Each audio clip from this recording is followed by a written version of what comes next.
Good morning, everybody. I'm just delighted to be here with you today to address how you go about hiring. And what if we took the guesswork out of hiring? When it comes to hiring, we have a number of pieces of a jigsaw puzzle. We have resumes, which are very important. We have references, which are even more important. And then we have the hiring procedure and the interviewing procedure. And when it comes down to it, doing an interview is relatively subjective. It depends on the time of day that you're doing the hiring. It depends on your mood. It depends on the person's mood. It also depends on things like if this is the 5th interview you've done in the day, you're not going to be as fresh and sharp as you were doing the first one. So in Alltech, we've added another piece to this puzzle, and it's called psychometric testing, which sounds a whole lot more scarier than it really is. So in thinking about addressing you farmers today, I didn't grow up in a farming background, but I did grow up in a family business, and I think that there are a lot of similarities. So did you know, when it comes to psychometric testing, this is not IQ testing or cognitive testing, it's work style testing, and it's looking at a person's personality and seeing if they're going to be the right fit for your farm. And if you can believe it, 85% of companies in the Fortune 500 are using psychometric testing as part of the hiring procedure. So these are companies like Kraft, Tesco, Kellogg's. All of these sorts of testings, these companies have started to use testing as one more piece of the puzzle, one more piece of information that they can get about a person before doing the hiring. So for example, Coca-Cola, they had a challenge. And their challenge was that they had a really high turnover in their marketing staff. And what they had as well was they didn't have a standardized way of going about doing interviews and doing hiring. And they started using psychometric testing, and they had a 55% decrease in the number of terminations that they made. And this led to $22 million more in sales. So that's one company that's using psychometric testing, and you can see what the outcome is.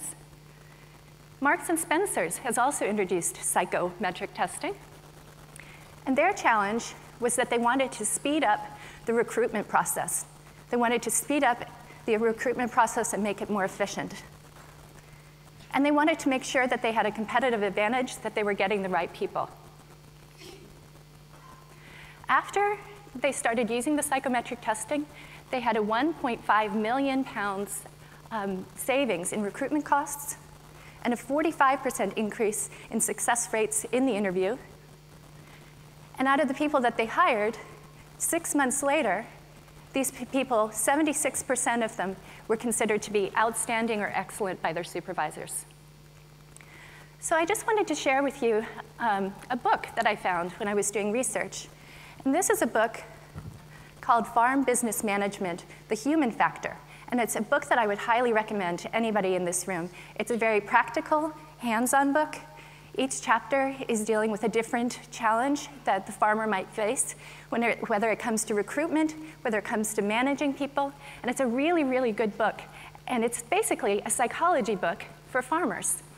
And it was a man, a professor in New Zealand, who wrote the book about 4 years ago. So this is a book I would really recommend for anybody in this audience. So what's the cost? What is the cost when you're actually hiring someone? Because this is probably your biggest expense. And what we know is if you hire someone and they are the wrong person and you have to let them go, it costs your farm twice as much to let them go as their original salary was. So that means if you hire someone at 25,000 euros a year and they're the wrong person and you have to let them go, that has cost you 50,000 euros. So when you have to find somebody else to replace, what are the costs? These are the obvious costs. Recruitment, the interview time, which is your time, orientation costs. I know in Alltech we run a program called Back to Basics, and this is a program that every new employee goes through in their first year. And they're flown to Kentucky, and they spend a week there. So this is a huge cost to Alltech to fly all these people over to Kentucky, to put them up in hotels, to do our orientation. And then the resources it takes to train someone. But there are some intangible factors that we should consider too. And these factors you really can't put a price tag on. Machinery operation. In your farm, if someone leaves your farm, they might have intimate knowledge of how to run some of your machinery, things that are going to take time to retrain someone. Husbandry skills. Empathy with animals, which is really something that can't be taught. And then people management skills, which is very hard to teach that as well. I have a little story just about, I'm thinking about the machine operations. In Alltech, just recently, I'm Director of Educational Initiatives, and we have a recruitment process for what we call our Career Development Program, which is a graduate program. And we had a young lady leave us in February, and she was the only one who knew how to run the computer program that we were using for recruitment. And what this meant for us was that it took almost 2 months to retrain someone, and I don't know how long it takes to retrain someone to use a piece of machinery, but we lost 2 months, we missed a bunch of deadlines, and we ended up spending a lot more money than we needed to. So I really like this quote. This is Richard Branson, and he says, train people well enough so that they can leave, but treat them well enough that they don't want to. And that's something that we're always thinking about when doing hiring in Alltech. So future jobs that don't exist today. What do I mean by that? When we are doing hiring, we can't predict the future. I'm sure none of you thought that 5 years ago you would be sitting here in Deauville in France listening to a presentation by a clinical psychologist giving it to farmers. We don't know what the future is going to hold. And so we need to be hiring for soft skills. And these are skills that often cannot come through in an interview. These are things like being innovative, being creative, having problem-solving skills, being able to manage conflict, being a team player, motivation. These are things that you cannot see in an interview. You can ask someone in an interview situation, are you a team player? And most likely they're going to say yes. Of course, in a farm, that's going to be a very important quality for you. They can say yes, but you really don't know until they're in the situation. So when I was thinking about characteristics of farmers, and again, I didn't grow up on a farm, but I did grow up and still remain in a family business. And characteristics of farmers, you have to be passionate about your land, passionate about your animals. You have to be very, very hardworking. It's a round-the-clock job. You have to be practical. And I'm trying to make this talk this morning as practical as possible. And again, I'd really recommend this book because it's so very, very practical with little exercises and things to do. What are other characteristics? You're truly entrepreneurs, and you're custodians of the environment. So these are all characteristics that I'm sure that you really share. When we look and see what makes for an expert farmer, you have to have understanding of your people, understanding of your animals. You have to be really, really good at observing, at recording things. You have to have excellent planning skills. You have to anticipate the future, which we know is impossible. You've got to have great people skills. You've got to be able to build a team and motivate a team so that they really want to work with you. And you have to manage all sorts of different personalities. So expert farmers would have all of those characteristics. So when I was thinking about some of the challenges you might be facing on a smaller farm, time management has got to be a huge problem in terms of all the different tasks that must be done.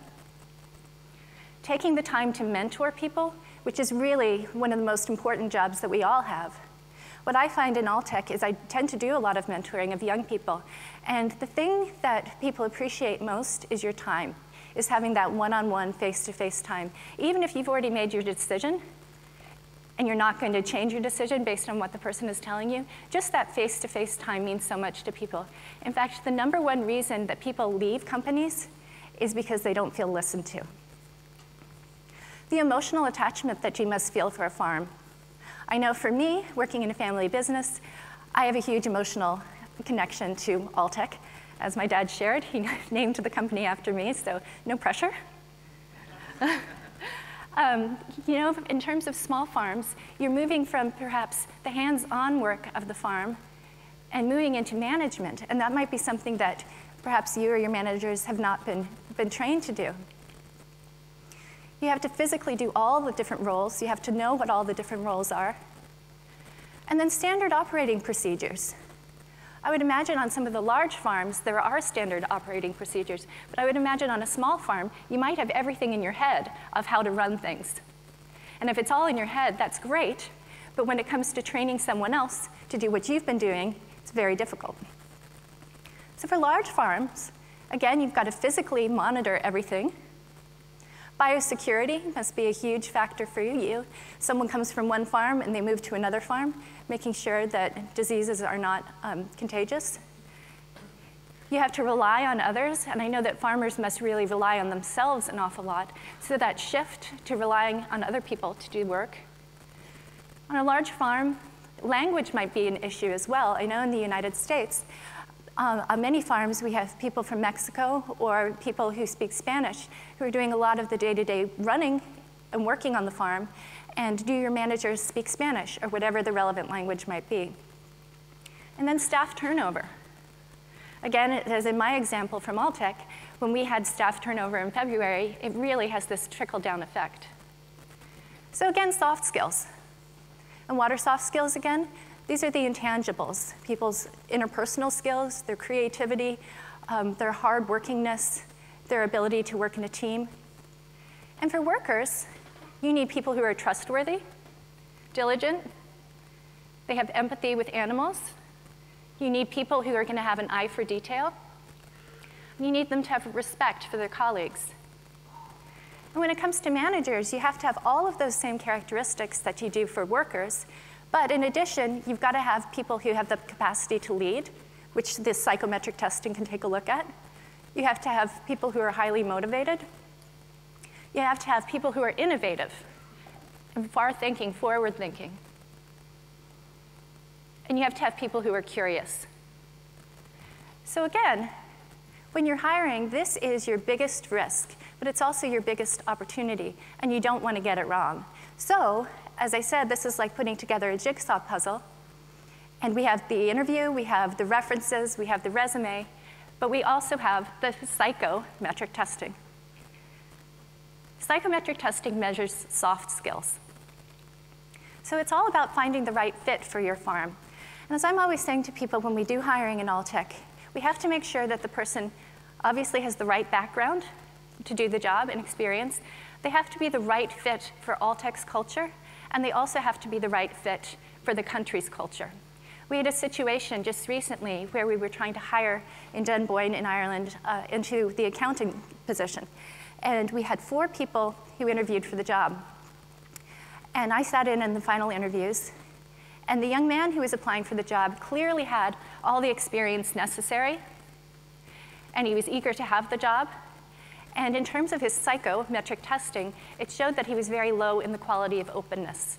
And openness is ability to think outside the box, to be creative, to be open to trying things in a different way than they've done before. And he was very low in this quality. And what I find is in Alltech, we have to have people who are high in the quality of openness. So I asked him a question. And I said, in the interview, I said, tell me about a time that you took a risk or you bent the rules. And he just looked at me blank-faced. He couldn't think of one time that he had taken a risk, and I knew he wasn't going to be the right fit for Alltech. So we went with a young woman who didn't quite have all the skills, but skills can be taught. A quality such as openness cannot. So myths, fears, and truths. There's a lot of skepticism when it comes to psychometric testing. And I think before you've gone through the process yourself, I can understand why there would be. There's a lot of fears, too. And questions that I often get is this mind reading? And there are a number of managers here in the audience today who've taken the tests, and I've given them their feedback. And the reality is, when I'm giving a feedback, I can only tell you what you have told me. I can't read your mind. I can only go by how you filled out the assessment. Will this replace an interview? No, it would never replace an interview. The way we use it in Alltech is we do a first round of interviews, then we do the psychometric testing. That will give us additional questions to ask in a second interview, but certainly wouldn't replace an interview. Can I trick the test? This is a question I often get. And you can try, but I will know.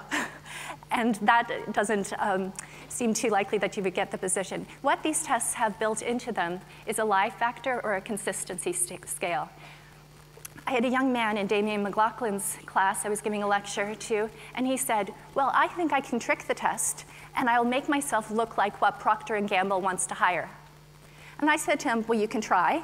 They will know, and they will think that you're lying. And I said, even if you're smart enough to trick the test, you're going to then be in a position where you've taken a job, your personality isn't the right fit for Procter & Gamble, they're going to figure this out, and so will you, and you won't be happy. Where will the information go? And could it be used against me? In Alltech, what we use these tests for is for mentorship and training after someone has been hired into the company, and we keep it all confidential. And the legal issues surrounding this is that you must have, if you decide to use this as part of your interviewing and hiring process, you have to have the person sign a consent for release of information, a legal document. So why should we use these psychometric tests, and why is it applicable to farmers? Well, they can uncover underlying personality characteristics that you might not be able to see in an interview, and they're actually more predictive of someone's behavior on the job. About 2 years ago, we had a situation in Iowa where they were looking to hire a salesperson, and they did 3 different interviews with her. They had taken her out to dinner, just loved her. And she did the psychometric testing. I gave the feedback, and I said, I predict, based on this psychometric feedback, that she is going to become, as we say in English, a prickly pear. She's going to become uncooperative because her cooperativeness score was only at the 2nd percentile. She took the interview, or she took the position, and she no sooner was at the airport that she called the person who was hiring her and started arguing about the terms of the contract, which she'd already signed, the salary, all these different things. She immediately became uncooperative, which is what the testing had shown. So we had to take back the job offer. And a candidate might over-prepare when they're coming in, and that's very normal. So how much does all of this cost? Well, 1,500 euros per assessment, so I know that's a huge amount of money. Now, in Alltech, we like to do things in-house, and in 2013, we spent about 23,000 euros for access to the tests, and you do have to have a licensed psychologist who has access to the tests. So we do an in-house interpretation, and so it came for us to only about 10 euros per assessment. But the way we think about it, if you're going to hire someone at $50,000 or 50,000 euros, do we want to spend the $10 just for reassurance? Of course. Because if we hire someone, if we hire 15 people at 50,000 euros a year, and we have to let all 15 go, that's just cost us 1.5 million. So even if you were going to outsource this, and you go to a private company, and I can get you in touch with these different companies who do this. If you're to go with a private company and you did it 15 times, okay, you've spent 22,000 euros. But if you have avoided hiring the wrong person, that's still only half of what one of their salaries was going to be. So I know the 1,500 euros sounds like an awful lot, but when you're thinking of long term, it really isn't. So in my research for this talk, I actually found a psychometric test that has been designed particularly for farmers. And this is called the NEO-PI3.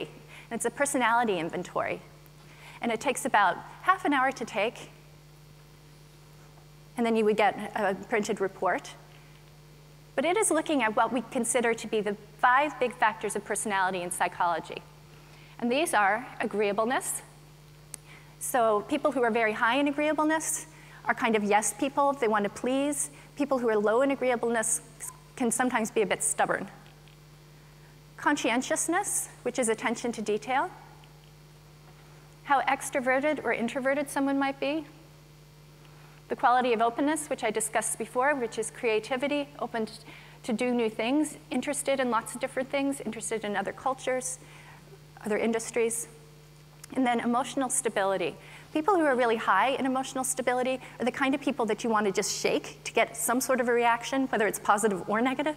And people who are low in stability tend to be more emotional, which is not necessarily a bad thing. I always say to people when I give them feedbacks, it's what we do with what we have. And in terms of these big 5 factors of personality in psychology, these are relatively stable over time. There are other qualities that you can teach someone, but these tend to be very stable over time. So I just thought I'd give you some concrete examples of some assessment results. I'm just going to show you one bad one and one good one. So this person, I forget what position they were applying for, but I know that they were from Russia. And the agreeableness was so, so low, which meant that they were going to have very firm opinions and not be able to be swayed.